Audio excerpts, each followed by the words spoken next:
আসসালামু আলাইকুম প্রিয় দর্শক ও চাকরি প্রত্যাশীরা, আপনাদের সবাইকে স্বাগত জানাচ্ছি আজকের বিশেষ চাকরির সংবাদে। আজকের এই সংবাদে আমরা তুলে ধরব গণপ্রজাতন্ত্রী বাংলাদেশ সরকার সংস্কৃতি বিষয়ক মন্ত্রণালয়ের একটি বিশাল নিয়োগ বিজ্ঞপ্তির বিস্তারিত তথ্য, যা 2026 সালের অন্যতম গুরুত্বপূর্ণ সরকারি চাকরির সুযোগ হতে যাচ্ছে। প্রিয় দর্শক, সংস্কৃতি বিষয়ক মন্ত্রণালয় বাংলাদেশ সচিবালয় ঢাকা থেকে প্রকাশিত এই নিয়োগ বিজ্ঞপ্তিটি জারি করা হয়েছে স্মারক নং 43.000.11.1100124/540 তারিখ 4 ফেব্রুয়ারি 2026। এই বিজ্ঞপ্তির মাধ্যমে মন্ত্রণালয়ের রাজস্ব খাতভুক্ত বিভিন্ন শূন্য পদে সরাসরি নিয়োগ দেওয়া হবে। চলুন এখন বিস্তারিতভাবে জেনে নিই পদের নাম, পদসংখ্যা এবং শিক্ষাগত যোগ্যতা। ক্রমিক 1, প্রশাসনিক কর্মকর্তা। এখানে পদসংখ্যা রয়েছে 150টি। এই পদে আবেদন করতে হলে স্বীকৃত বিশ্ববিদ্যালয় হতে স্নাতক সম্মান বা সমমানের ডিগ্রি থাকতে হবে। ক্রমিক 2, সাংস্কৃতিক প্রদর্শক। এই পদে মোট 420টি শূন্যপদ রয়েছে।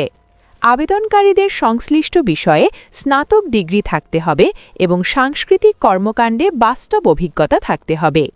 ক্রমিক 3, লাইব্রেরিয়ান। এখানে পদসংখ্যা রয়েছে 310টি। তথ্যবিজ্ঞান ও গ্রন্থাগার ব্যবস্থাপনা বিষয়ে স্নাতক অথবা স্নাতকোত্তর ডিগ্রিধারীরা আবেদন করতে পারবেন। ক্রমিক 4, অফিস সহায়ক কাম কম্পিউটার মুদ্রাক্ষরিক। এই পদে সবচেয়ে বেশি মোট 850টি শূন্যপদ রয়েছে। আবেদনকারীদের এইচএসসি পাস হতে হবে এবং কম্পিউটারে টাইপিং গতি থাকতে হবে বাংলায় 20 শব্দ ও ইংরেজিতে 20 শব্দ। ক্রমিক 5, গবেষণা সহায়ক। এখানে পদসংখ্যা রয়েছে 120টি। সামাজিক বিজ্ঞান বা সংশ্লিষ্ট বিষয়ে দ্বিতীয় শ্রেণীর স্নাতক ডিগ্রি থাকতে হবে। ক্রমিক 6, অফিস সহায়ক এমএলএসএস। এই পদে মোট পদসংখ্যা রয়েছে 520টি।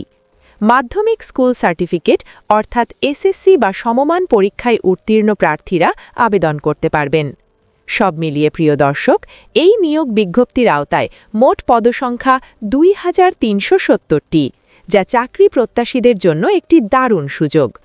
এবার চলুন জেনে নিই আবেদন সময়সীমা। অনলাইনে আবেদন শুরু হবে 5 ফেব্রুয়ারি 2026 সকাল 10টা থেকে এবং আবেদন করার শেষ তারিখ 7 মার্চ 2026 বিকাল 5টা পর্যন্ত। এখন গুরুত্বপূর্ণ আবেদনের শর্তাবলী ও নিয়মাবলী। প্রথমত, বয়সসীমা। 1 ফেব্রুয়ারি 2026 তারিখে প্রার্থীর বয়স হতে হবে 18 থেকে 30 বছরের মধ্যে। মুক্তিযোদ্ধা কোটার ক্ষেত্রে বয়সসীমা সর্বোচ্চ 32 বছর। দ্বিতীয়ত, আবেদন পদ্ধতি।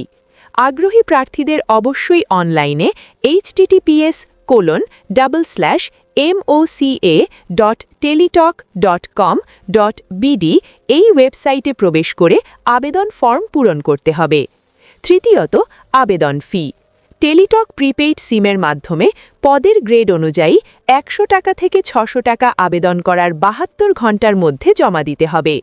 চতুর্থত, প্রবেশপত্র। আবেদন সফল হলে প্রার্থীর মোবাইল নম্বরে এসএমএস-এর মাধ্যমে জানানো হবে এবং পরবর্তীতে ওয়েবসাইট থেকে প্রবেশপত্র ডাউনলোড করা যাবে। বিশেষভাবে মনে রাখবেন, অসম্পূর্ণ বা ভুল তথ্য সম্বলিত আবেদনপত্র সরাসরি বাতিল বলে গণ্য হবে। নিয়োগ সংক্রান্ত যে কোনো পরিবর্তন বা সংশোধনী শুধুমাত্র সংস্কৃতি বিষয়ক মন্ত্রণালয়ের নিজস্ব ওয়েবসাইট www.moca.gov.bd-তে প্রকাশ করা হবে। এই নিয়োগ বিজ্ঞপ্তিটি স্বাক্ষরিত করেছেন যুগ্ম সচিব, প্রশাসন শাখা, সংস্কৃতি বিষয়ক মন্ত্রণালয়। প্রিয় দর্শক, যদি আপনার শিক্ষাগত যোগ্যতা এই পদগুলোর সঙ্গে মিলে যায়, তাহলে দেরি না করে নির্ধারিত সময়ের মধ্যেই আবেদন করে ফেলুন। আজকের এই গুরুত্বপূর্ণ চাকরির সংবাদটি যদি আপনাদের ভালো লেগে থাকে, তাহলে অবশ্যই আমাদের চ্যানেলটি লাইক দিন, কমেন্ট করে আপনার মতামত জানান এবং নতুন নতুন চাকরির আপডেট পেতে এখনই সাবস্ক্রাইব করুন। পাশাপাশি এই ভিডিওটি আপনার বন্ধুদের সঙ্গে শেয়ার করে দিতে ভুলবেন না। সবাইকে ধন্যবাদ। আবারও দেখা হবে নতুন কোনো চাকরির খবর নিয়ে। আসসালামু আলাইকুম।